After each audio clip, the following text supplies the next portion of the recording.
What was that? What was that, Steve Kerr? You gonna bench Jayson Tatum? He's a champion! Stephen A. Smith Show in the house. Clearly, I got stuff on my mind. Let's roll.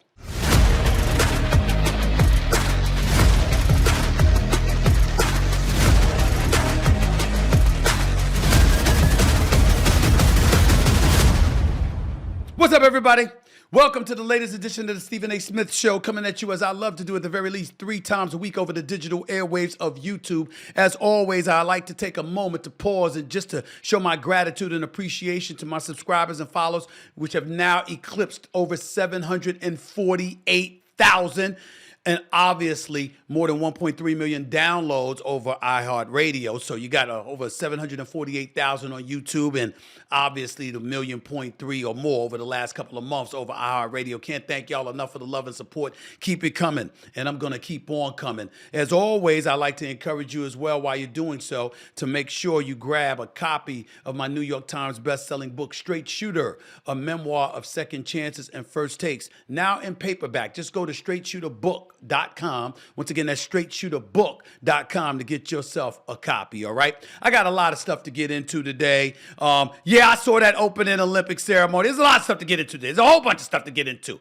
But I'm going to get started with the Olympics and men's basketball. Team USA's quest for gold got off to a great start with a victory Sunday over Serbia, obviously led by Nikola Jokic, a 3-time league MVP over the last 4 years in the National Basketball Association, by the way. Kevin Durant led the way for Team USA, coming off the bench, draining his first 8 shots, 5 of them from three-point range. Durant was the 5th player off the bench for head coach Steve Kerr, who, by the way, again, did not elect to play Celtics superstar player Jayson Tatum. I'll get to that in a moment, but first, I want to give props to the one and only KD Trey, the one and only Kevin Durant, the 2-time champion, the 2-time NBA Finals MVP, the 1-time league scoring champion, one of the most prolific scorers the game has ever seen, and a surefire first-ballot future Hall of Famer when his career is ultimately over. He didn't play in any of the 5 exhibition games because of that calf strain. Obviously, they were very, very cautious in letting him play. Ladies and gentlemen, I want to put in a proper perspective. We ain't seen the brother play. He ain't playing any of the exhibition games whatsoever, okay? And this brother comes off the bench, okay? And in the first half, 21 points, hits all 8 of his shots, including all 5 of his three-pointers. That's what Kevin Durant did. That's what he did yesterday, okay? And so obviously, you're looking at him and you're looking at his resume because in just 17 minutes of play, this is what he did: 23 points, 89% shooting from the field, okay? Team USA was a brilliant plus 17 in the first half, plus 20 for the game with him on the basketball court. And this is the guy that didn't enter the game until 2:23 remained in the first quarter. And this is what Kevin Durant did. He's just that special. 11 points in his first 4 minutes on 4 shots, okay? A 3-pointer, a 2-pointer, okay, another 3-pointer, 95 seconds after he made another 3. That's what he did. This is who Kevin Durant is. Him and LeBron James, because LeBron James had 21 for the game. They combined for, to make their first 14 shots, 7 of them from three-point range. So that was spectacular in and of itself. KD and LeBron were the first Team USA teammates to score over 20 points in an Olympic opener. But this is Kevin Durant again that we're talking about here. And you see LeBron there, 27 minutes, 21 points, 9 of 13 shooting from the field, 7 rebounds, 9 assists, for crying out loud. This is LeBron James that we're talking about here. Let's go back to Kevin Durant, though, because we understand what Team USA is supposed to be. We understand the favorites that they are. We understand that they had some tough matchups in exhibition competition. Started off slow against Canada.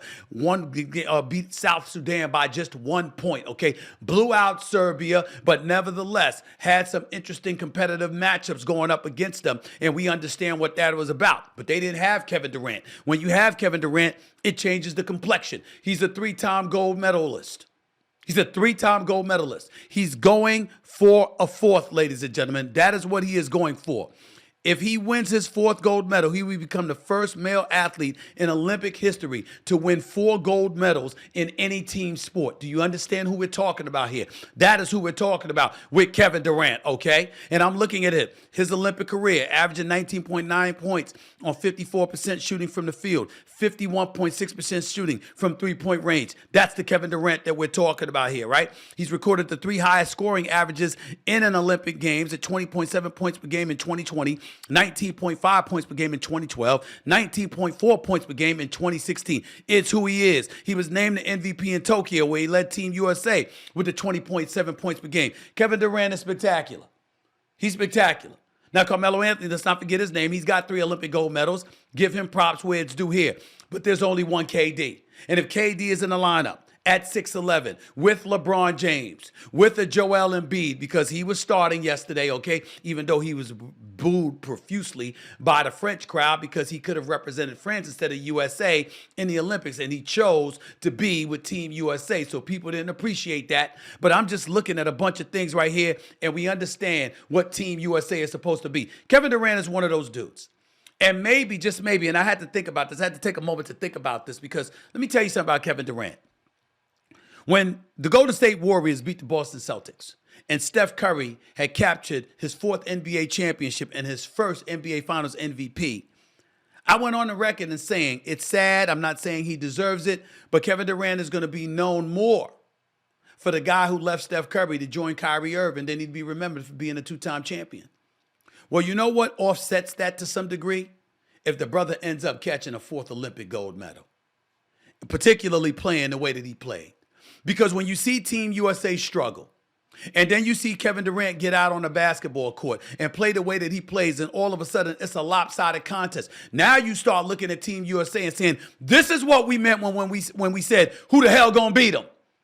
Because I'm looking at France with Rudy Gobert and Victor Wembanyama. They ain't giving up layups. You got to hit perimeter shots in order to beat them. Well, guess who can do that? That's KD. I'm looking at Canada with Shai Gilgeous-Alexander and the Dylan Brooks and the R.J. Barretts of the world and others. And I'm like, who the hell? I mean, they could beat a lot of people, but not when KD's on the floor. With a LeBron James, a Joel Embiid, and the rest of the crew. That ain't going down like that. I'm just looking at it. I'm looking at Serbia, and I'm like, what you going to be able to do? I don't know how much.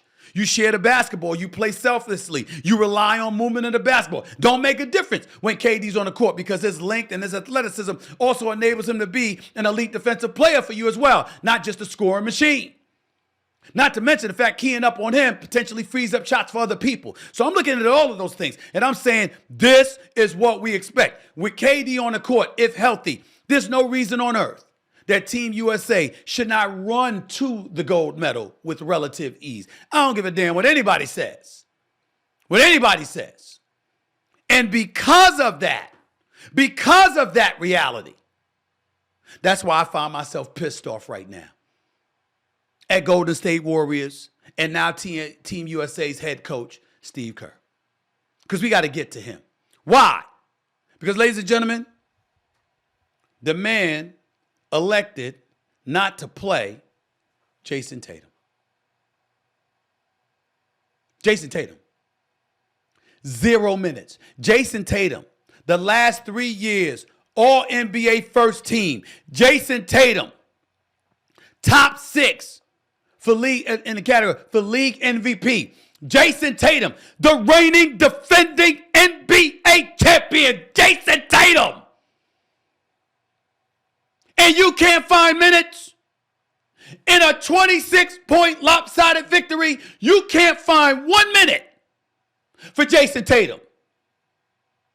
I'm trying to get away from cussing because, you know, I'm not the most religious person in the world, but I'm a decent human being that loves the Lord, and my pastor's watching me sometimes, and I know he gets mad at me when I cuss. But Steve Kerr, that's some straight bullshit. I mean, really. You got to be kidding me. I mean, what possible excuse could you have for that? I don't want to hear this. And I'm reading these reports, and these people getting on my damn nerves. Getting on my damn nerves. But before I get into any of that with Steve Kerr and his BS, let's hear his BS excuse or rationale when he was talking to ESPN's own Brian Windhorst, who was on this show last week previewing the Olympic competition. This is Steve Kerr with Brian Windhorst after not finding a minute to play Jayson Tatum. Listen to this. You guys play your best game of the whole summer to this point, but you didn't get to use Jayson Tatum, who's obviously one of the best players in the league. Obviously, that's one of the hard things to do in your role. Yeah, it's tough, but Jayson handled it really well. I talked to him today before the game that it may play out this way, just with Kevin coming back and the lineups that I wanted to get to. But that'll change. Jayson's going to play. Every game's going to be different based on matchups. He's a total pro. He's first team All-NBA 3 years in a row. I felt like an idiot not playing him, but in a 40-minute game, you can't play more than 10. You really can't. And, so I think he's an amazing guy, great player, and handled it beautifully. And, he'll be back out there next game. Oh, that's such bullshit. Come on, man. Steve Kerr, you're a 4-time champion. You're one of the great, great coaches that have ever coached the game of basketball. What do you mean you can't play more than 10? If anybody can play more than 10, it's you. It's you. And the lack of cohesiveness when we lament Team USA and we talk about they got a bunch of superstar players, but they're not necessarily a team because they haven't necessarily played together. You don't have to sit up there and have a starting lineup with the people that you have. Joel Embiid, LeBron James, Steph Curry, Drew Holiday, Devin Booker. Well, a second unit has to be Kevin Durant, Anthony Edwards, Derek White, Anthony Davis, Bam Adebayo. And oh, by the way, now if KD comes back and he's still healthy, you might take Devin Booker out the starting lineup and instead you might put in Kevin Durant. So Kevin Durant would be starting with Steph Curry and Drew Holiday instead of Devin Booker, and Devin Booker will be starting with Anthony Edwards and Derek White. Really?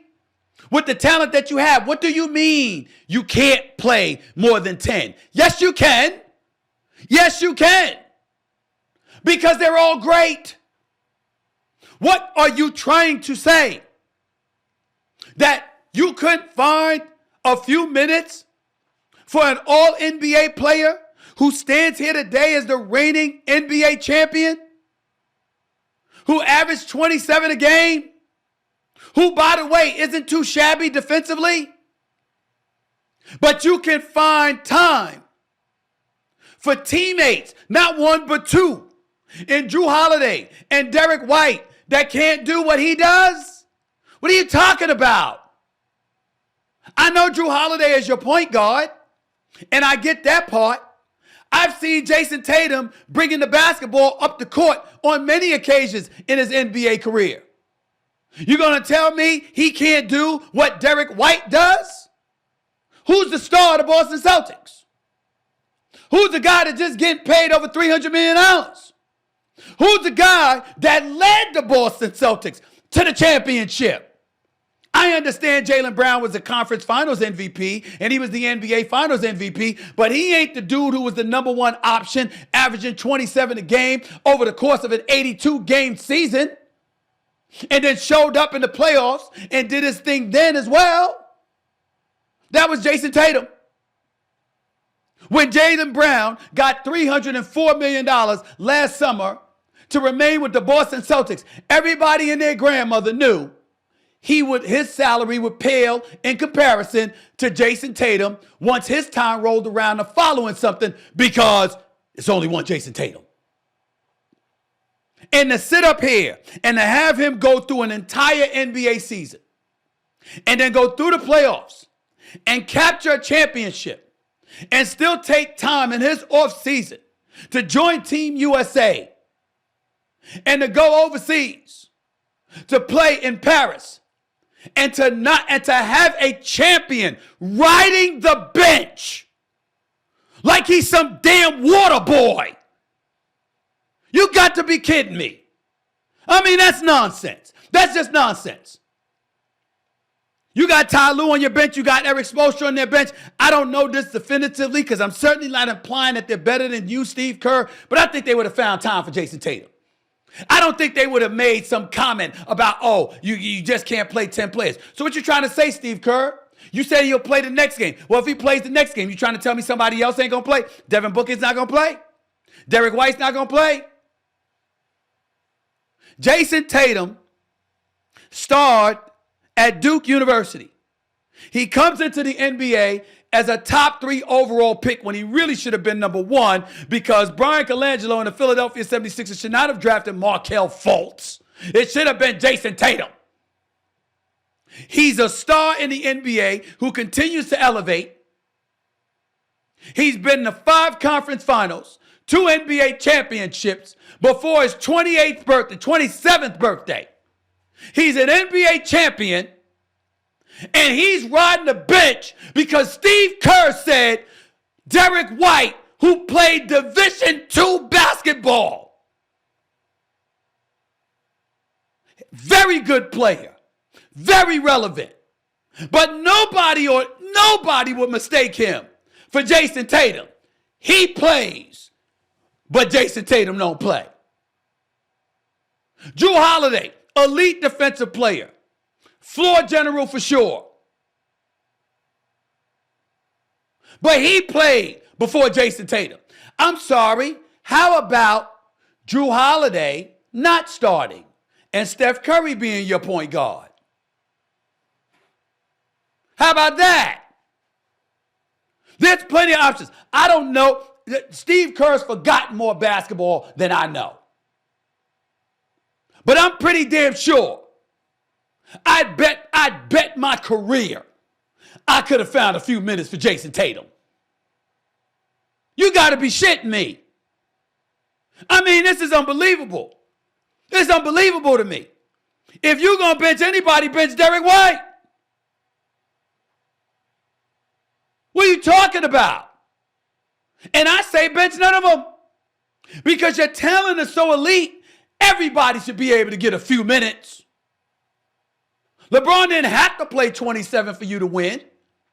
I mean, what happened to 23 minutes? What happened to 21 minutes? What are you trying to say?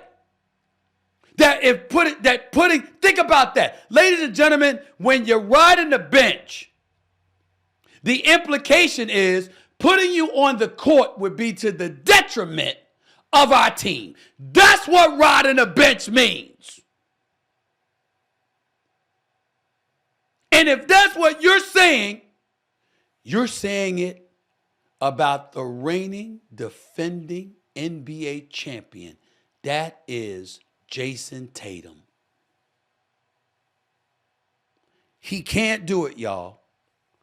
And I wouldn't advise him to do it because I would never do something like that either. But I got to tell you, if that man had the attitude, get me the hell out of Paris, I'm ready to go back home, I wouldn't blame him. I wouldn't blame him. Yeah, you know, and coaches always do that too. They always do this BS where you know, they're so consummate professional. And all you doing is glossing over, they didn't cuss me out because of the decision I made. It's a way to give yourself a reprieve. Oh, they're class and they're professional. And that's what, this is the Olympics, man. He didn't have to be here. I'm quite sure Jayson Tatum could have found better things to do with his time in the summer after winning his first championship than riding the bench in front of an international audience. He's a champion and the leader of the champions. You have any idea how it makes him look to be riding the bench? Come on, man. This ain't right. This ain't right. Halliburton, mad love for him, but I understand him not playing compared to others. I get it. And his time will come. And he got an awkward style of game where, you know, it's give or take. It's risky to some degree. I get that part. That's not Jayson Tatum. And they talk about Jayson Tatum hasn't had the greatest Olympics or whatever. Shoot 47% from the field. Come on, y'all. Team USA won by 26. They didn't win by 1.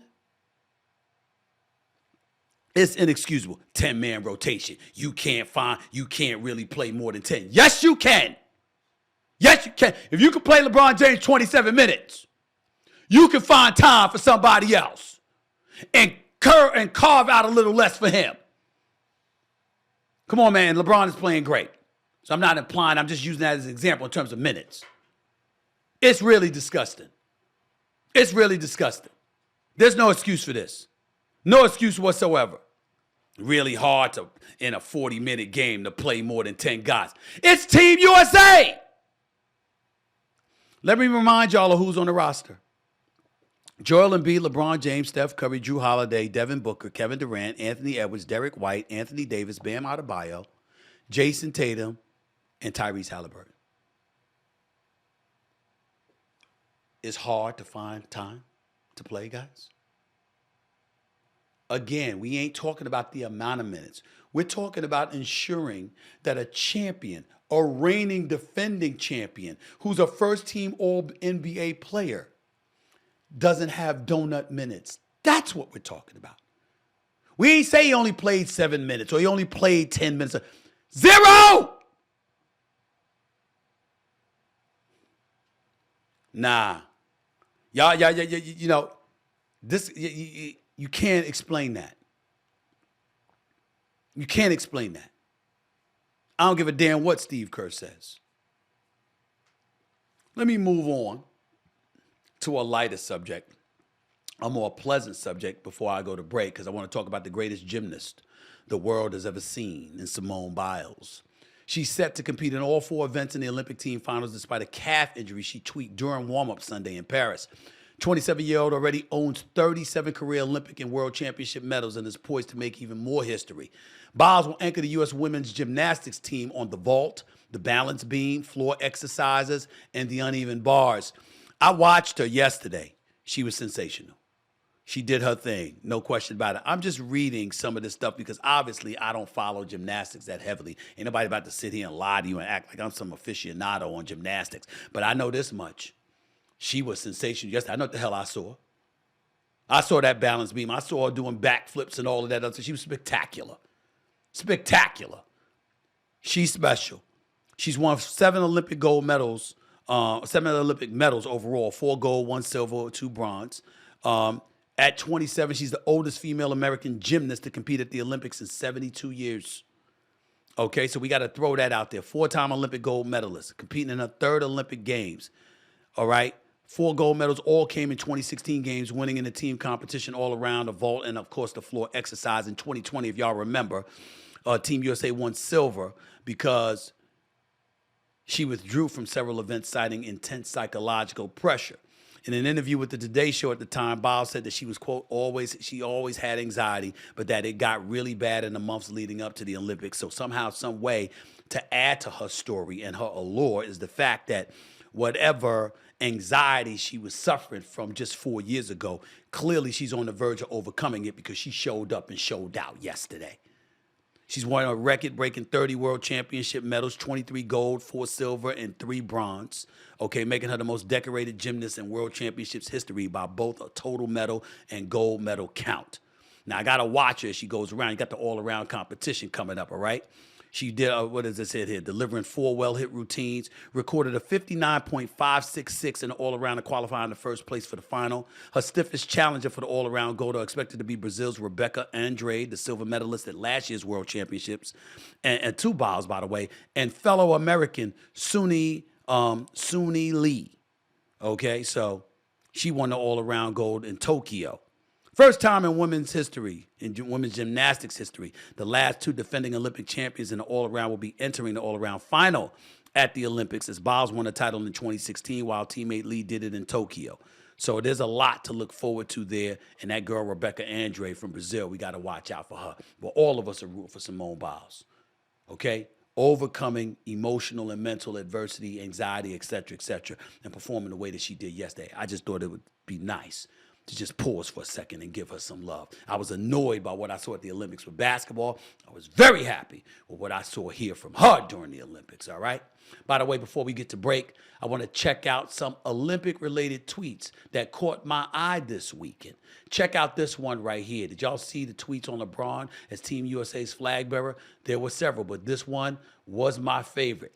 1776 to Washington in 2024. I like that. I like that. LeBron, I am a real American. I know that's Hulk Hogan, but you know, if you're LeBron, you probably wanted to sing that. You probably were singing that while you were on that boat doing your thing. But he's showing out. He's balling. So you're going to carry the flag. You're going to be the flag bearer. And then on top of it all, the torch bearer and all of that stuff. And then on top of it all, you turn around and you ball out the way that you did. Way to go, LeBron. Way to go. Coming up, we'll talk some football as Jordan Love gets paid in Green Bay while Dak Prescott, CeeDee Lamb, and Micah Parsons are still waiting on their new deals in Dallas. What the hell is going on? I'll touch on it right next, right here on the Stephen A. Smith Show with the digital airwaves of YouTube. and iHeartRadio. Back with more in a minute. Major League Baseball is in full swing and the NFL season is fast approaching. So if you want to get into the middle of any of that action and win some big time money, no worries, because PrizePicks has got you covered. That's right. You see, PrizePicks is a daily fantasy sports app where you can select 2 or more of your favorite players and then pick more or less than their projected in-game stats. And with PrizePicks, you can choose a number of players from just about any sport you love to watch. There's boxing, there's soccer, there's cricket, for crying out loud, and even basketball for the Olympic Games. So go ahead and choose Ohtani, LeBron, and Coco Gauff, all in the same entry. It takes less than 60 seconds to make your picks. And then sit back and watch. And it gets even better. PrizePicks will match your first deposit of up to $100. That's right. Go to prizepicks.com and use code SAS. That's my initials, of course, for a first deposit match of up to $100. That's code SAS when you go to prizepicks.com. Pick more, pick less. It's really that easy. Every business owner knows that the right tools can help you grow fast. But the right tools can often increase your expenses while lowering your margins. And that's why, to reduce added cost and unwanted headaches, smart businesses are graduating to NetSuite by Oracle. You see, NetSuite is the #1 cloud financial system, bringing accounting, financial management, inventory, and HR into one platform and one source of truth. With NetSuite, you reduce IT costs and cut the cost of maintaining multiple systems because you've got one unified business management suite. You improve efficiency by bringing all your major business processes into one platform, slashing manual tasks and errors. Do the math. The less your business spends on operations and multiple systems, the more margins you have and money you keep. Over 37,000 companies have already made the move. So go now and see how you'll profit with NetSuite. And by popular demand, NetSuite has extended its one-of-a-kind flexible financing program for a few more weeks. Head to netsuite.com/SAS. That's netsuite.com/SAS. netsuite.com/SAS. It pays to get paid on Cash App. When you deposit your paycheck on Cash App, you can get a little extra protection with up to $50 in free overdraft coverage. Having a little extra cushion to give you peace of mind at no extra cost, it's a beautiful thing. There's nothing better than having peace of mind or a peaceful moment like parking your newly washed car under a carport before it rains, paying your bills before you go on vacation, eating French vanilla ice cream over a slice of warm apple pie. So once again, getting paid on Cash App isn't just convenient. Cash App has also got you covered. That's money. That's Cash App. Download Cash App from the App Store or Google Play Store today. Welcome back to the Stephen A. Smith Show right here over the digital airwaves of YouTube. Let's get to the NFL, National Football League, where another franchise quarterback got paid this weekend, and that is the man himself, Jordan Love. We got to show love to Love. The Green Bay Packers extended Jordan Love with a 4-year, $220 million contract. That's an average salary of $55 million a year. The Packers rewarded Love even though he played only one full season as a starting quarterback, okay? Before I go any further, check out this tweet right here. You're looking at some of the reaction on social media to Love's new deal as he led the NFL's youngest team to a wild-card playoff meeting in Dallas where they stomped the Cowboys 48-32 at home. Look at this right here. Jordan Love getting the biggest quarterback contract in NFL history after playing 8 good games. That's what you're seeing, these memes on Twitter. You're not paying attention. Apologies for those of you. You just don't know any better. No disrespect. You got to know your history a little bit, ladies and gentlemen. Did you know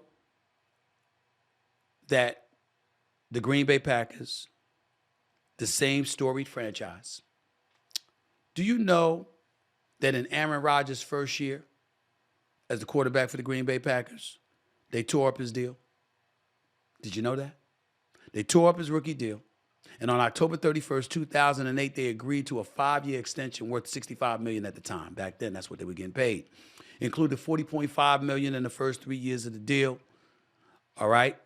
Now, when you look at Jordan Love, you have to remember, yes, Joe Burrow did go to a Super Bowl, but he got his dollars. Trevor Lawrence hasn't gone to a Super Bowl yet. He got his dollars. What did both of them get? $55 million in average. Trevor Lawrence and Bengals quarterback Joe Burrow, highest paid quarterbacks in NFL history.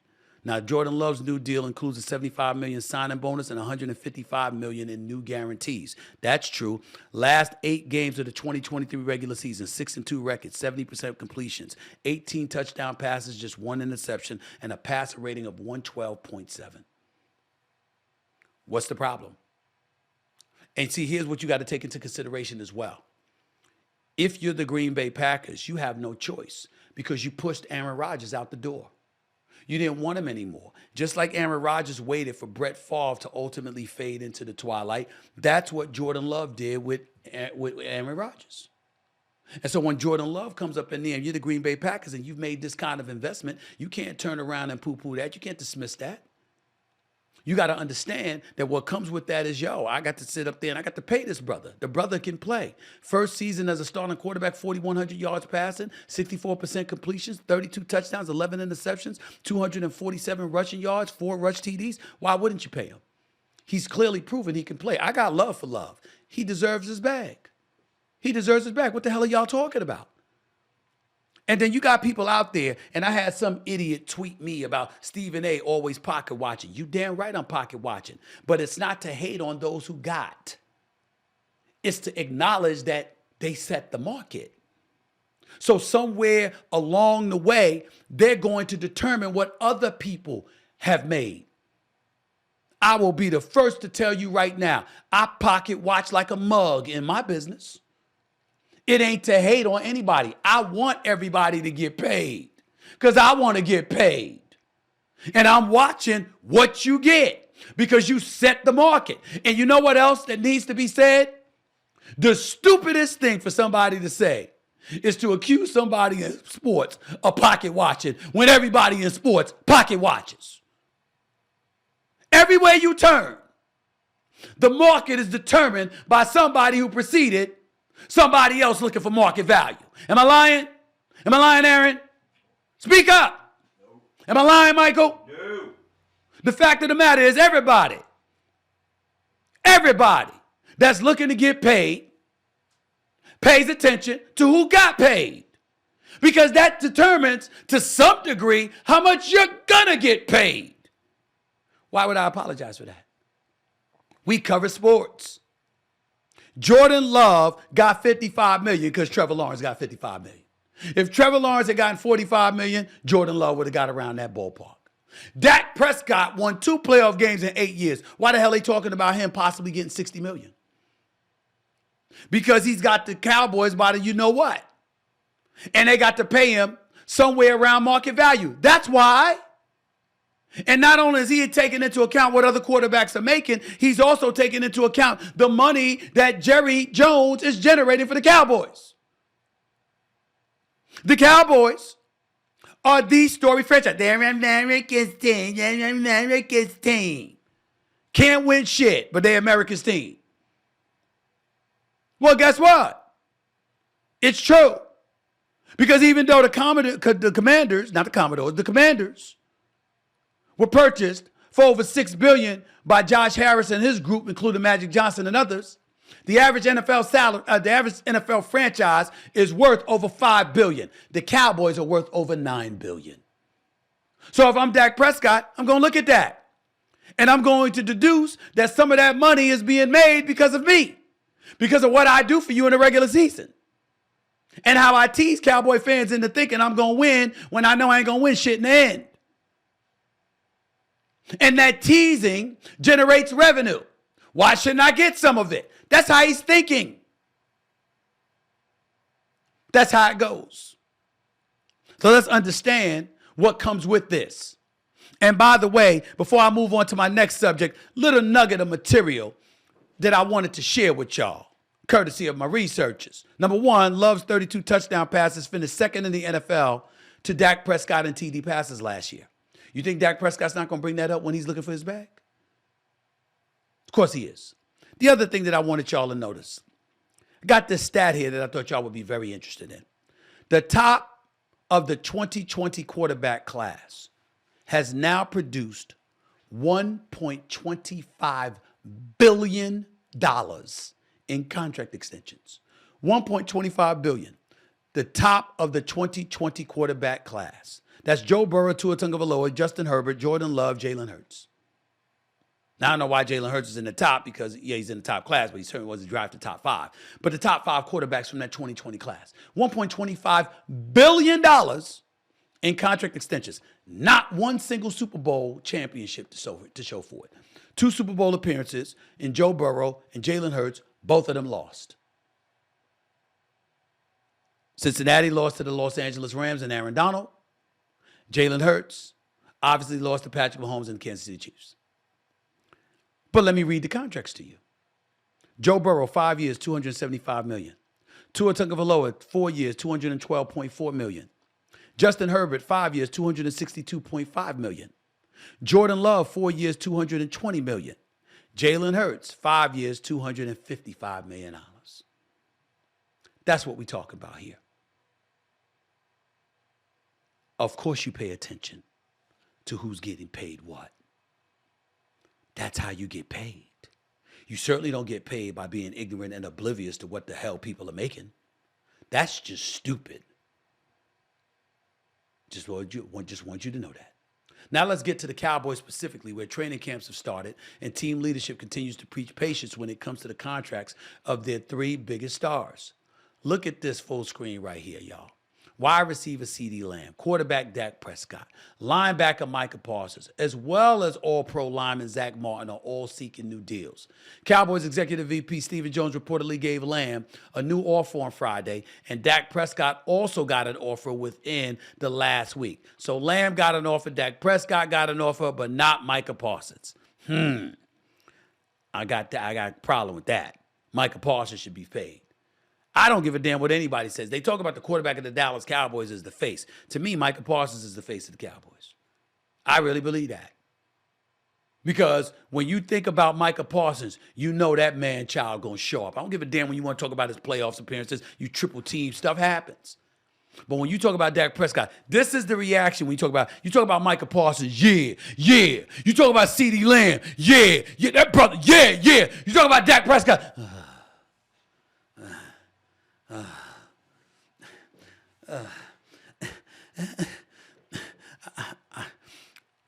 I believe he gonna be all right. He gonna be all right. That's what you do. Everybody else, yeah, let's go. Dak. Nah, man, I ain't gonna let you talk about my man Dak like that, man. He gonna be all right. He gonna be all right.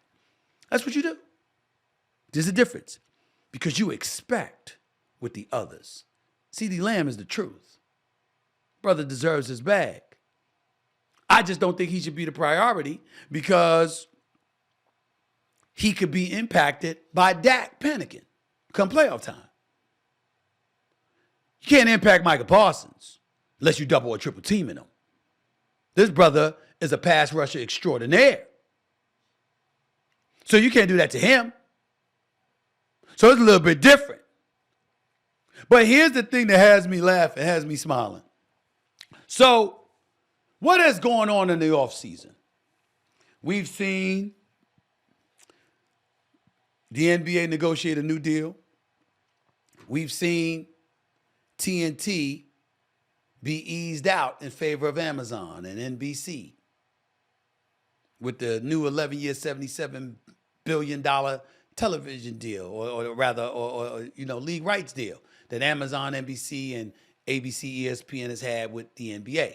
We've seen the NBA playoffs take place.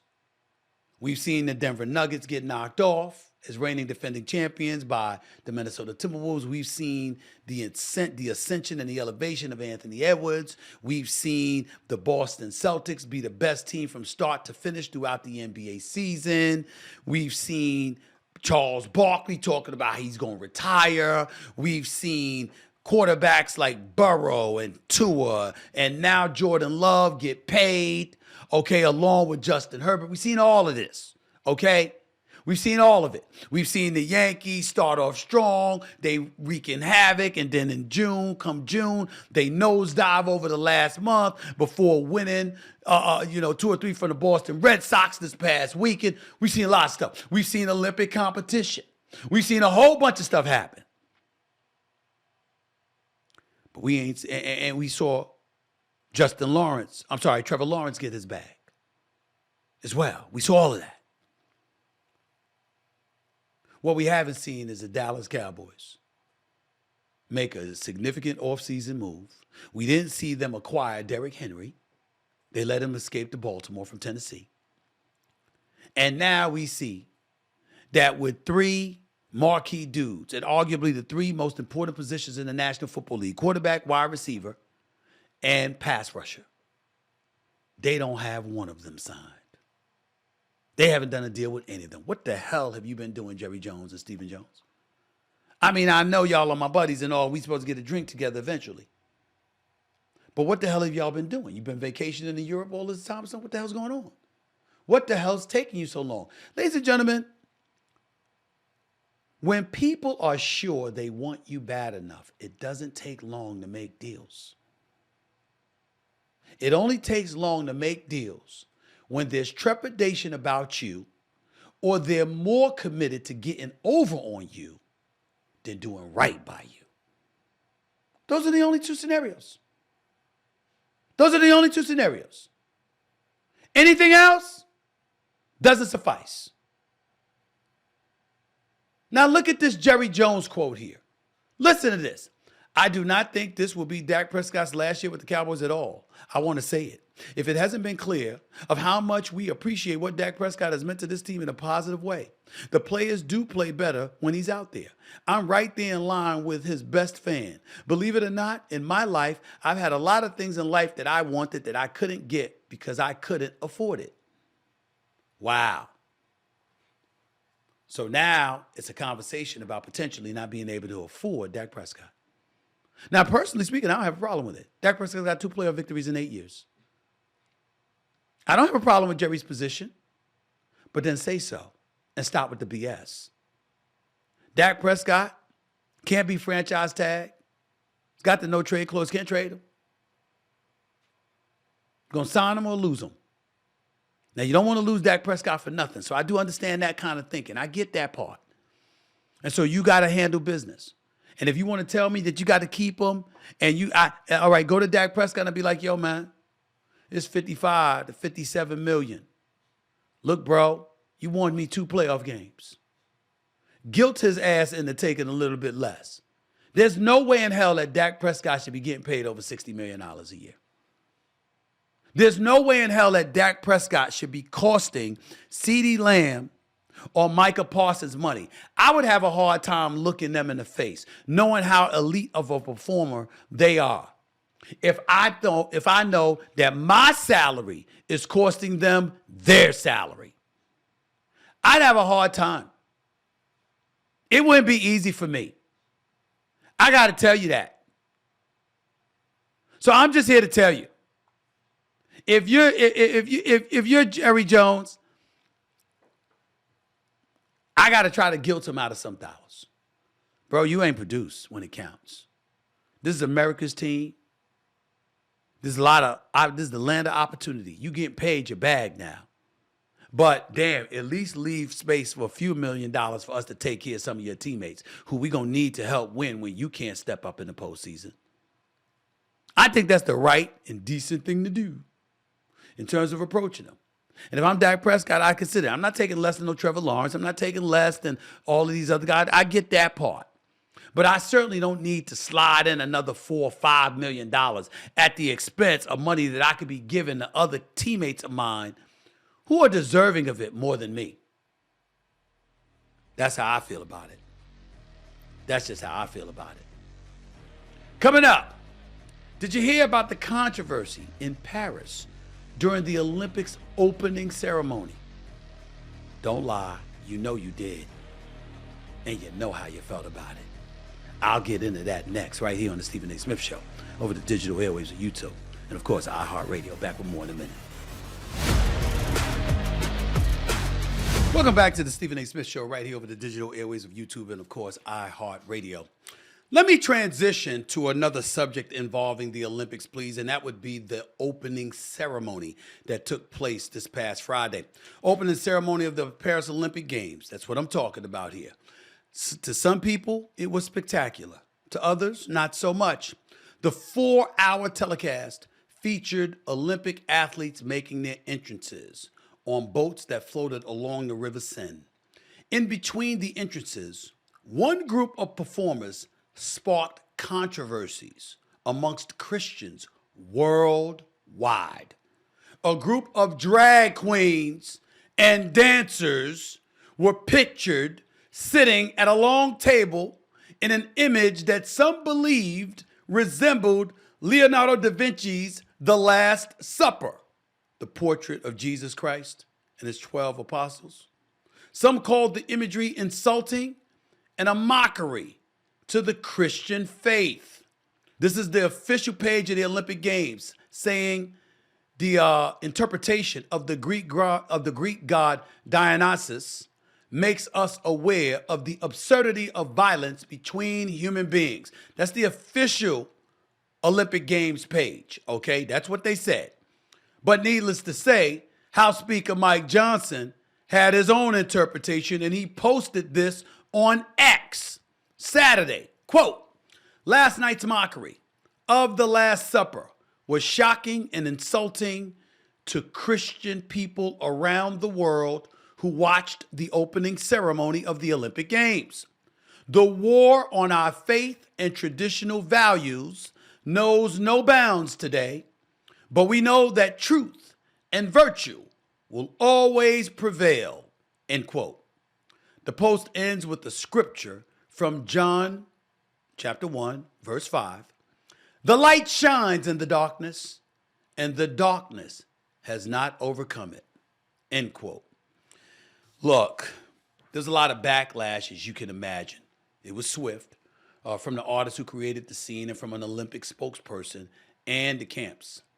Here's the statement she issued following the controversy. Quote, "Clearly there was never an intention to show disrespect to any religious group. On the contrary, we really did try to celebrate community tolerance. Looking at the result of the polls that we shared, we believe that this ambition was achieved. If people have taken any offense, we are, of course, really, really sorry." You should be sorry. You should be sorry. And let me tell you why you should be sorry. Because you should have made that intent clear before it happened. You should have made sure it wasn't depicting the Last Supper.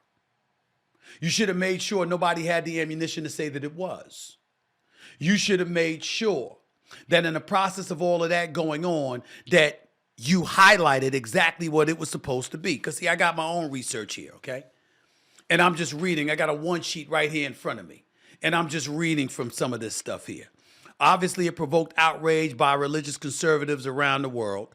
According to them, and they're talking about all of this stuff. I want to remind y'all, drag artists, dancers, and others flanked Butch on both sides. Who is Butch?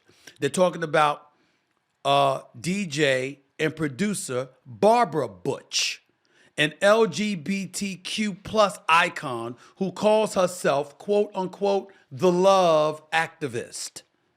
Butch was wearing a silver headdress that looked like a halo as she got the party going on a footbridge across the Seine. Drag artists, dancers, and others flanked her on both sides. This is according to a CBS News correspondent by the name of Elaine Cobb reporting the specific part of the ceremony that caused the offense. She says was in fact a scene depicting Dionysus, the Greek god of wine. It was reportedly based on The Feast of the Gods, a 17th century painting by Dutch artist Jan Hermans van Bilgert that hangs in the Magnan Museum in Dijon, Eastern France. The painting depicts an assembly of Greek gods on Mount Olympus for a banquet to celebrate the marriage of Thetis and Peleus. The figure seated at the table in the center has a halo of light behind his head. Thomas Jolly, the opening ceremony director, insisted in an interview with France's BFM TV that, quote, the Last Supper was not the inspiration behind the scene, explaining that Dionysus arrives at the table because he is the Greek god of celebration, adding that the particular sequence was entitled Festivity. That's what it said. It also goes on to say Dionysus arrives at the table because he is the Greek god of celebration. The idea was to create a big pagan party in link with the god of Mount Olympus, and you will never find in me or in my work any desire of mocking anyone. My wish isn't to be subversive, nor to mock or to shock. Most of all, I wanted to send a message of love, a message of inclusion, and not at all to divide. So as the late, great Joe Madison from Urban View Radio on Sirius XM channel 126, who passed away a few months ago after a lengthy battle with cancer. God rest his wonderful soul. He's in heaven watching all of us right now. What a good man he was. To steal his phrase, to put it where the goats can get it. What you were really aiming for was for the LGBTQ plus community to be embraced. Fair enough. Got no problems with that. But you do understand, while that appeals to an abundance of people the world over, it also serves to alienate a bunch of folks the world over. And in America, there's an election that's about to take place. Why you think the Speaker of the House, Mike Johnson, opened his mouth? So, once again, we can sit up there and see that, and we talked about how the games are supposed to be about the games. And since there's athletes from all over the globe descending upon one venue to compete against one another, one would think that's inclusionary enough. The message of inclusion was sent. But we got to take it to another level, right? Right? I'm not saying it's wrong. I'm saying there's tens of millions of people who will. And why would you want to take that risk when elections are coming up? See, a lot of times in life, we want our cake and we want to eat it too. And what I mean by that is that we want it all at once. My attitude would have been looking at the political landscape, the potential fallout from such a scene and an event, and I would have deduced in my mind how advantageous this is or how problematic it could be. That's just me. Because I want the results that I want. Not just to speak, not just to vent, not just to express myself. I want the results I want. And that's what I think got lost in all of this. Every single word they said, I don't think can be disputed in terms of their intent. So why didn't you tell us beforehand? Surely you must have had an idea that people would have reacted to this. You had conservatives talking about how they had their children watching the opening ceremonies and didn't know that's what they were going to see. And I saw some of the dancing. I'm an adult. I saw some of the dancing that was going out there. I saw somebody, just because you paint somebody in blue don't mean they ain't naked. That person that was in blue was naked. Am I lying? Am I lying? Nope. They were naked. There was no warning here. It's not required for the adults. I get that part. But opening ceremony of the Olympics, you know a bunch of people were watching that with their children. And some people don't want their children seeing that. Whether you like it or not, folks have a right to want their children to see and not see what they choose. I don't have a problem. Remember, I'm a conservative with my dollars. I'm a liberal every other way. I'm liberal.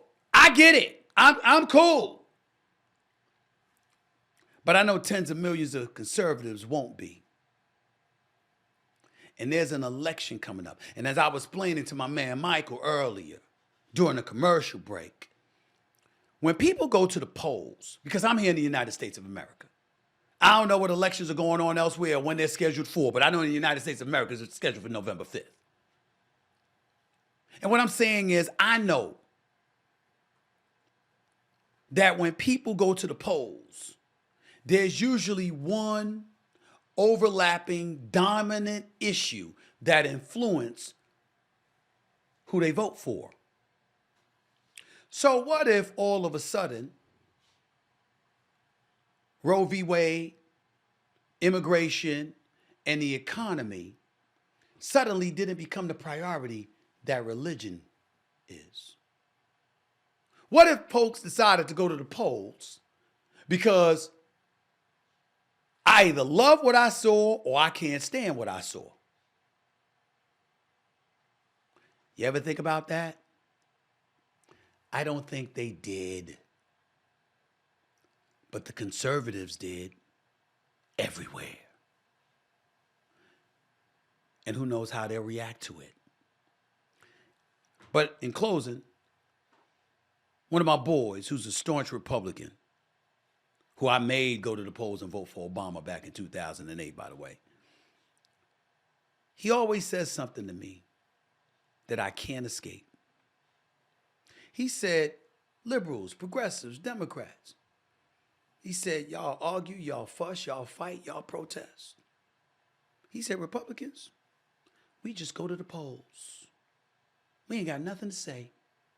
We roll right up to the polls. That's what he said. And then I remember Cat Williams doing his stand-up. I think this time it was from Jacksonville. And he talked about after Trump won the election in 2016. And he said, you had folks at the polls like they knew something nobody else knew. And they just take one step at a time, like just stepping closer and closer to the polls with a pep in their step because they knew what they were going to do. When it comes to politics, every little thing matters as an election approaches, especially religion. And whether it was their intent or not, a religious outrage was sparked. Only time will tell what kind of effect this truly has on an election. But it's a thought worth thinking about. That's it for this edition of the Stephen A. Smith Show. Before I go, I got a tweet that I want to get into before I get on out of here. Let's see what tweet they come up with next for me to close out the show with. Show it to me right now, please. Show it to me. I want to see it. Here it is. Stephen A. Smith. How many rushing yards would you have in a 8th grade football game? Me? 0 with my knees. 0 with my knees. I ain't gonna act like I can run around with these little kids. My legs are sore now, and all I did was walk around. Next tweet. Show me what you got. Stephen A. Smith. Who would win in a 3-point contest? Yoshi, Toad, Sonic, the Hedgehog, Kirby, or Spider-Man? I'm going to go with Spider-Man. If you could sit up there and flick webs and, swinging from one building to a next with that level of accuracy, you can make a jump shot. You can manipulate a jump shot. I'm going to go with Spider-Man. Last one. What you got? Stephen A. Smith, what is one item I need to put on my wedding registry? The hell you asking me for? I ain't never been married. I wouldn't know. You know what I would say, though? Whoever your fiance loves most, put them on the wedding registry. Now, I know that ain't a gift or whatever, but damn it, let's go make it one today. Whatever it is that makes her happy, because you do not want to walk down that aisle to say I do and then have her pissed off and making you unhappy that night. It's supposed to be incredibly enjoyable. Milk it for all it's worth. You know what I'm saying? Time for me to get on out of here. I'll be back in a few days. Hope y'all enjoyed the show. Until next time, this is Stephen A. signing off for the Stephen A. Smith Show right here over the digital airways of YouTube and, of course, iHeartRadio. See you later.